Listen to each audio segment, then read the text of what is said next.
Mobile या दूर दराज रहने वाले दोस्त, अहबाब और रिश्तेदारों से राब्ते का जरिया है, वही नई नई मालूमात फराहम करने का एक अहम वसीला भी है। मगर रोजमर्रा की जिंदगी में इसके नुकसान भी किसी से पोशीदा नहीं, इसीलिए कुछ लोग इसे मुफीद समझते हैं तो कुछ मुज़ीर।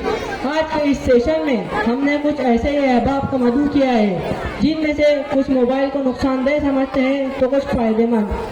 तो आइए हम सबसे पहले अपने मेहमानों का पुरजोश इस्तकबाल करते हैं और इस नशिस्त का आगाज करते हैं। हम सबसे पहले सलीम अख्तर साहब से जानना चाहेंगे। सलीम अख्तर साहब जी, क्या वाकई आज मोबाइल हर शख्स की जरूरत बन चुका है? जी हाँ, बिल्कुल। ये एक निहायत कारआमद चीज़ है। घर बैठे बैठे दुनिया भर के लोगों से रब्ता करने और दोस्त अहबाब की खबरगिरी का एक आसान जरिया है। यार खान साहब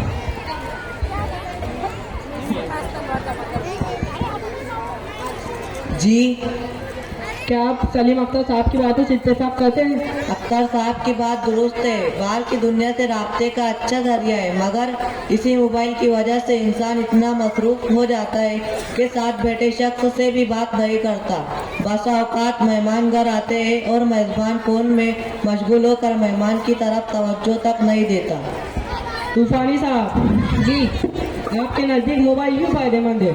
जनाब, ये इमरजेंसी के मौके पर जान बचाने वाला आला है और खबर रसानी का अहम जरिया भी। इसी के जरिए हम खूबसूरत और यादगार लम्हों को महफूज कर सकते हैं। यजदानी साहब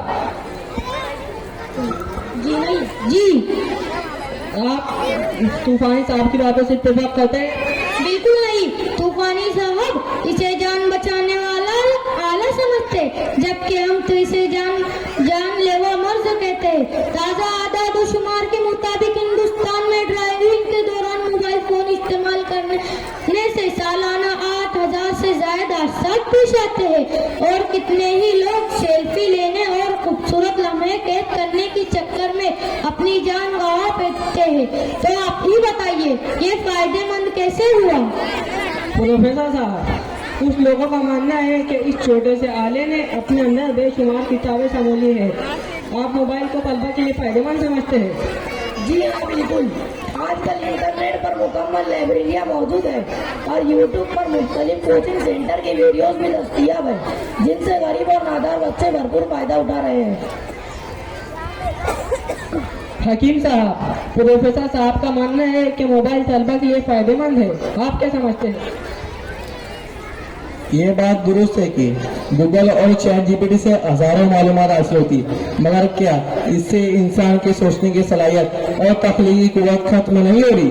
क्या इसी वजह से बच्चों के हाथों से किताबें नहीं छीन गई?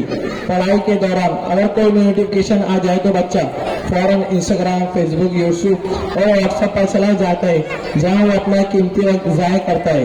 मेरे नजदीक मोबाइल एक डाकू है जो हमारा वक्त लूट रहा है और एक जहर है जो हमारे माहौल को आलूदा कर रहा है। कादरी साहब, आप क्या कहेंगे? मैं इस बात से मुत्तफिक हूँ कि लॉकडाउन के दौरान ऑनलाइन क्लास में बच्चों की तालीम को सहारा दिया। आज भी असातिज़ा नोट्स की PDF भेजते हैं, जिससे होमवर्क में आसानी होती है। तो मोबाइल को जहर कैसे कहा जा सकता है? रिजवान साहब, आपकी राय? बिल्कुल नहीं। लॉकडाउन में बच्चे मोबाइल के आदी हो गए, क्लास के बहाने गेम्स और रील्स देखने लगे। आज हालत ये है कि 6 घंटे बगैर मोबाइल के स्कूल में रहना किसी करामत से कम नहीं लगता। रहमानी साहब, कुछ लोगों का मानना है कि मोबाइल सेहत के लिए नुकसानदेह है। आप क्या कहेंगे? आज स्मार्टफोन में ऐसे हजारों ऐप है जो सेहत का ख्याल रखती है, जैसे कैलोरीज काउंटर, स्टेप ट्रैक और दवाइयों के रिमाइंडर। इसलिए मेरे नजदीक मोबाइल सेहत का बेहतरीन दोस्त है। वाह जनाब वाह! क्या आप छोटे बच्चों को चश्मा लगाए नहीं देखते?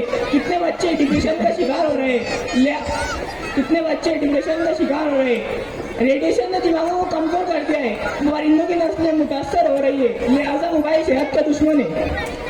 नाजरीन, आपने देखा कि मोबाइल के फायदे और नुकसान पर किस कदर बहस हुई। दर हकीकत मोबाइल न अच्छा है न बुरा, बल्कि इसका इस्तेमाल इसे अच्छा या बुरा बनाता है और इससे ज्यादा इस्तेमाल सेहत के लिए नुकसानदेह है। वालिदैन को भी चाहिए कि मोबाइल कम इस्तेमाल करें और अपने बच्चों के लिए अच्छा नमूना साबित हो। उम्मीद करते हैं कि आपके लिए बहस मुफीद साबित हुई होंगी। इसी उम्मीद के साथ इजाजत चाहते हैं। अस्सलाम वालेकुम व रहमतुल्लाह।